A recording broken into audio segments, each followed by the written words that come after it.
그러면 여기까지는 저희가 어떻게 아이가 게임하는 것을, 이제 미디어 보는 것을 이해하고 어떻게 아이를 조금 통제할까에 대해서, 그러니까 규칙을 정해줄까에 대해서 이야기를 했는데, 좀 더 실천 방법으로 가볼까요? 실천 방법으로 가면 이제 아까 봤던 것처럼 이제 조금 더 아이에게 취미생활이나 이런 것들을 찾아줘서 아이가 다른 쪽으로 이제 관심을 돌리게 한다라는 내용도 있었죠.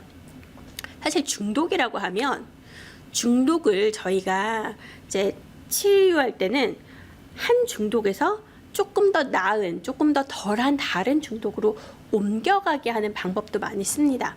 이게 무슨 얘기냐 하면, 예를 들면 담배 피시는 분이 있잖아요.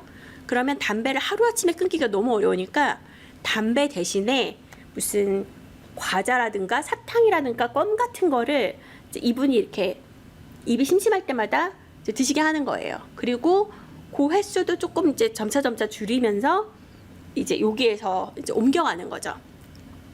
게임을 안 돼, 하지 마, 뭐 이러면 애가 그러면 뭐예요, 뭐 이제 뭐예요 라고 이제 묻는 경우가 굉장히 많아요. 그러면 아 몰라, 책을 읽던지 뭐 네 방에서 뭐 네가 뭘 하든지 네 맘대로 해. 그러면 이제 아이가 뭐 그냥 누워서 자고 막 그냥 무력하게 누워 있을 수 있잖아요. 그러니까 우리 아이가 지금 뭐가 필요한지를 보셔야 됩니다. 그러니까 예를 들어서 한번 체크를 해보세요. 지금 아이가 하루에 몇 시간 뭐 인터넷을 하고 있지? 미디어를 보고 있지? 주로 언제 보고 있지? 일주일 중에 무슨 요일? 어느 시간? 가서는 뭘 하지? 약간 이런 걸 보셔야 돼요. 어린아이들 같은 경우에는 특히 얘가 이런 영상 같은 걸 보여달라고 이렇게 막 쪼르는 그런 시간대가 있어요. 뭐 평일 오전이랄지 주로 언제랄지. 왜 그렇지를 생각해 보시면 그때가 엄마가 너무 피곤해서 이렇게 놀아주기 어렵거나 무슨 상황이 있거나 보통 갖는 공통점들이 있을 거예요. 그러면 그 시간대에 아이가 할 수 있는 것들을 생각해서 만들어주시는 것도 좋습니다. 여러분, 중독은 없어지지 않아요. 아까 옮겨간다는 얘기를 썼죠. 아이들이 성장하면 지금 이런 게임 중독에서는 조금 더 나아질 수도 있죠. 왜냐하면 직장도 다녀야 되고 뭐 해야 될 것들이 늘어나잖아요. 중독이 다른 중독으로 옮겨가는 경우도 되게 많습니다. 왜냐하면 중독은 공허함이 채워지지 않아서 뭘로 계속 나를 채우려는 거잖아요. 그러니까 게임이 아니어도 예를 들어서 영상물 중독 같은 걸로 옮겨갈 수도 있고요. 성인이 되면서 도박 중독 같은 걸로 옮겨갈 수도 있고요. 관계가 너무 절실한 사람들은 채팅 중독 같은 걸로도 막 옮겨가고요. 무슨 동호회나 커뮤니티에 막 되게 많은 시간을 쏟아붓기도 하고요. 또는 이제 뭐 주목받고 싶은 마음이 있다라고 하면 그런 인정을 되게 원하시는 분들은 인터넷에서 막 글을 쓰는데 막 사실이 아닌 거를 막 너무 재밌게 너무 과장해서 막 써가지고 사람들이 내 글에 조회수를 막 올려주고 댓글을 달게, 그런 걸 되게 즐기시는 분들도 있어요. 그래서 그렇게 막 주작이라고 막 그렇게 얘기도 하잖아요.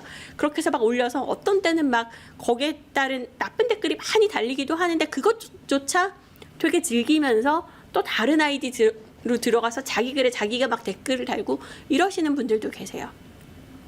어떤 분들은 성취를 하고 싶어 하고 그렇기 때문에 우리 아이가 어느 쪽을 원하는지에 따라서 아이가 관계 이런 거를 원하면 뭐 친구들이나 뭐 이런 사람들을 사귈 수 있거나 만날 수 있는 사람들을 좀 만날 수 있는 그런 어디로 조금 데려가서 그런 시간을 이제 갖게 해준다든가, 뭔가 성취할 수 있는 걸 원한다면 애가 뭐를 하고 싶어 하는지, 어떤 애들은 뭐 이렇게 뭐 만들기 같은 거 이런 거 되게 원하는 애들도 있고요. 뭐 되게 달라요. 그래서 그런 할 수 있는 무언가를 아이가 할 수 있도록 도와주실 수도 있고요.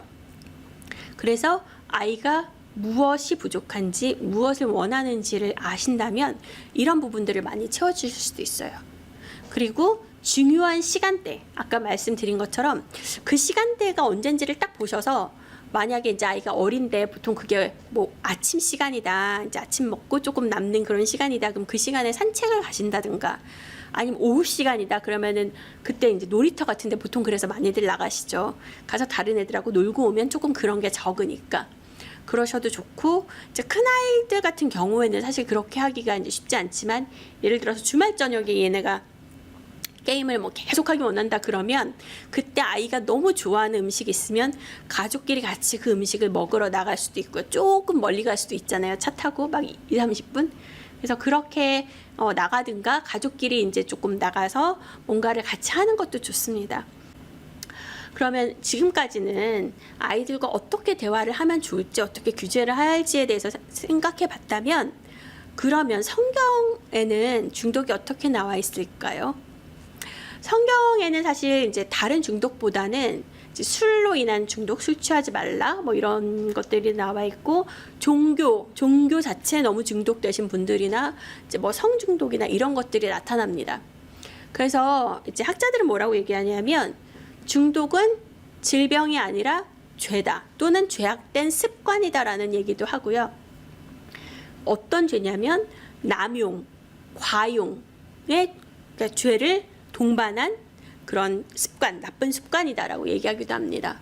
그리고 어떻게 보면 원죄, 자기 중심성, 그러니까 내가 원하는 것을 하고자 하는 내 중심적인 사고가 굉장히 이제 개입된 것이죠. 그래서 어떻게 보면 중독을 해결하려면 회개를 통해서 내 죄의 문제를 해결하고 나가야 되는 부분이 있어요. 기독교 상담자들은 뭐라고 얘기하냐면, 중독을 해결하려면 사람의 이론을 적용하는 것도 중요하고 이제 약물을 쓰거나 적용하는 것도 중요하지만 영원히 변함없는 하나님의 진리를 우리가 인정하고 붙드는 것이 가장 중요하다고 이야기합니다. 그러니까 어떻게 보면 오래된 하나님의 지혜는 여전히 남아서 사람의 마음과 의지와 감정과 생각을 주관하시거든요. 그래서 거기에 굉장히 효과적인 방법이다.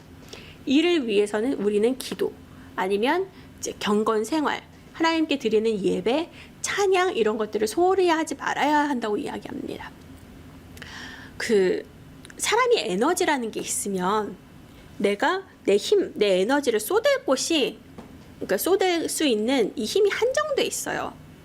그래서 우리가 육적인 것에 너무 에너지를 쏟다 보면 그게 이제 중독과 관련되어 있는데, 그러다 보면 영이나 혼을 소홀히 하게 돼요.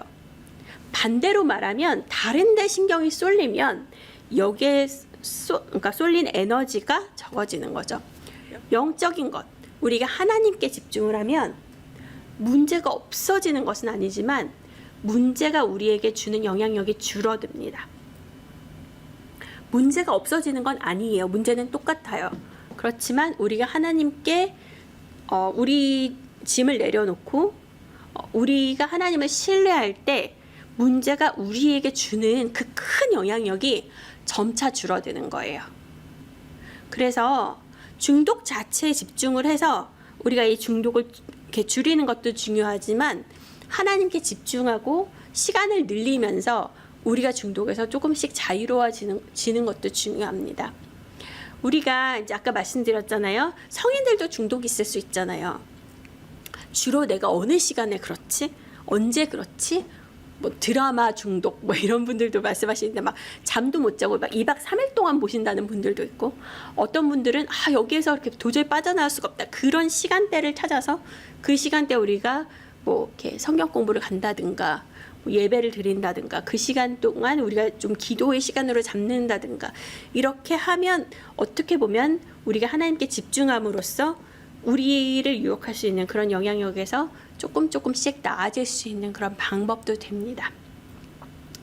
이제 곧 말씀을 맺어야 되는데요. 그 전에 여러분께 꼭 드리고 싶은 말씀이 있습니다. 저희가 자녀의 문제를 해결한다는 거는 뭔가 이렇게 한 큐에 딱 하고 해결되는 그런 문제가 아니에요. 굉장히 많은 시간이 걸리고 많은 노력이 필요한 부분입니다. 어떤 분들은 막 그런 얘기 하시더라고요. 뭐 예수님이 모든 고난을 겪으셨지만 사춘기 아이는 안 키워보셨잖아요. 뭐 이런 얘기도 하시고, 물론 그렇지만 여러분 그만큼 예수님이 이제 제자들을 사랑하시고 끝까지 사랑하신 것처럼 우리도 하나님이 주신 우리 아이들을 사랑과 관심으로 키워야 돼요. 이 사랑과 관심은 아이가 자랄 때, 뭐 이럴 때만 주어지는 게 아니라 끊임없이 우리 아이들과 소통하고 나눠야 돼요. 그러니까 화초 키우시는 분들 계시죠? 집에서 화분 같은 거. 아이들은 화초와도 같아요. 화초 잘 자라네 그래가지고 뭐 한두 달 잊어버리고 물 안 주고 그러면 어떻게 되나요? 되게 시들시들하고 죽죠. 마찬가지예요. 화초에게도 계속 끊임없이 이제 물을 주고 매일 확인해보고 혹시 시든 잎사귀는 없나 뭐 이렇게 말 못하는 화초에게도 우리가 그렇게 돌보잖아요. 자녀에게도 우리가 뭐 더 그 이상의 관심을 갖고 아이들에게 사랑을 주고 아이랑 이야기를 해야 돼요. 그런데 뭐 보통 부모님들이 이제 실수하시는 부분이 아이가 잘하고 학교도 잘하고 건강하고 뭐 괜찮은 것 같을 때는 큰 관심을 안 보이시다가 아이가 성적이 확 떨어지거나 아니면 갑자기 친구랑 무슨 문제가 생겼거나 무슨 뭐 학교에서 무슨 일이 있었다고 선생님한테 전화가 오면 그때서야 무슨 일이 일어났지? 우리 애가 왜 이러지? 야, 너 무슨 일이 있었어? 라고 관심을 가지시는 경우가 굉장히 많습니다. 그때는 일이 어느 정도 진전된 후예요. 특히 아이가 일이 그렇게 진전되기까지 부모님에게 말을 못했다면 아이는 엄마가 내 일을 해결해 줄 수 있다라는 그런 확신을 갖지 못하고 엄마가 알아도 결국 내 일은 해결이 안 되겠지라고 엄마를 의지하지 못해서 본인이 끌어안다가 문제가 터져서 거기까지 가는 경우가 굉장히 많은 거죠. 그래서 그런 일을 방지하려면 너 무슨 일 있으면 엄마한테 꼭 말해라고 하는 게 아니라 평소에 아이랑 대화를 많이 하셔야 돼요. 애가 뭐 엄마 저 진짜 교회 가기 싫어요. 이번 주 안 가면 안 돼요? 라고 하면 얘가 무슨 소리 하는 거야? 당연히 가야지 라고 말하실 수도 있지만 아이는 알죠. 얘기하면 엄마가 그래 그럼 너 교회 가지 마. 괜찮아. 이렇게 말하지 않고 그래도 교회 가자라고 말할 걸 알면서도 아이가 교회 가기 싫다라고 말할 때는 그 안에 교회를 가고 싶지 않은 무슨 이유가 있는 거예요. 그래서 아이는 용기를 내서 말한 거죠. 엄마 저 학교 진짜 가기 싫어요. 막 너무 뭐 미적미적하고 가기 싫고 이렇게 얘기를 하면 너 그럼 학교 그만두고 어떡하려고 그래? 너 졸업장은 있어야 되지 않겠어? 라고 말씀하시기 전에 당연히 애도 학교를 다녀야 된다는 걸 알죠. 엄마가 가라고 할 것도 알아요. 근데 그렇게 싫다고 얘기를 했다면 그냥 이제 싫어 이런 얘기가 아니라 정말 싫다라고 얘기를 했다면 무슨 일이 있었길래 얘는 나에게 무슨 말을 하고 싶은 거지? 그때가 아이랑 말을 할 기회예요. 그래서 그런 기회에 아이가 보내는 신호들을 잘 알아차리시고 평소에도 아이랑 대화를 잘 하셔야 돼요. 그래서 아이가 우리에게 하려고 하는 일을 알아야 됩니다. 또 하나 말씀드리고 싶은 점은 아이 안에 우리 모습이 있어요. 그러니까 저도 부정하고 싶은 어떨 때는 쟤는 왜 저렇게 공부도 안 하고 산만 하고 쟤 되게 소심해서 친구도 못 사귀고 뭐 뻑하면 소리 지르고 부모님한테 승질 내고 어쩜 쟤 저렇게 말대답해 아니면 어쩜 저렇게 말도 한마디도 안 하고 저렇게 방에 쏙 들어가냐 이렇게 얘기할 수 있는데 그 모습이 나한테 또는 우리 남편한테 우리 부부에게 있는 경우가 너무나 많습니다. 나는 그러면 학교 다닐 때 승질도 안 내고 뭐라고 얘기도 안 하고 뭐 이렇게 곱게만 다녔나요? 그런 분들 계신가요 혹시? 나도 저런 모습이 있었던 때가 되게 많아요. 그런데 아이는 사춘기니까 더 컨트롤이 막 잘 안 되는 거죠. 이런 성인이 된 우리도 하나님 앞에서 죄를 안 짓고 하나님께 순종하며 사는 게 너무너무 힘든데 우리 자녀들은 과연 그게 쉬울까요? 똑같습니다. 도토리 키재기지 문제 뭐 만들고 사고 치는 스케일만 다르지 우리도 순종 못하는 건 똑같고 우리도 죄를 짓는 건 똑같고 우리도 세상에 빠져서 허우적거리는 건 너무 똑같은데 우리는 마치 우리는 바른 것처럼 아이들만 바뀌어야 된다고 생각하는 경우가 너무나 많습니다.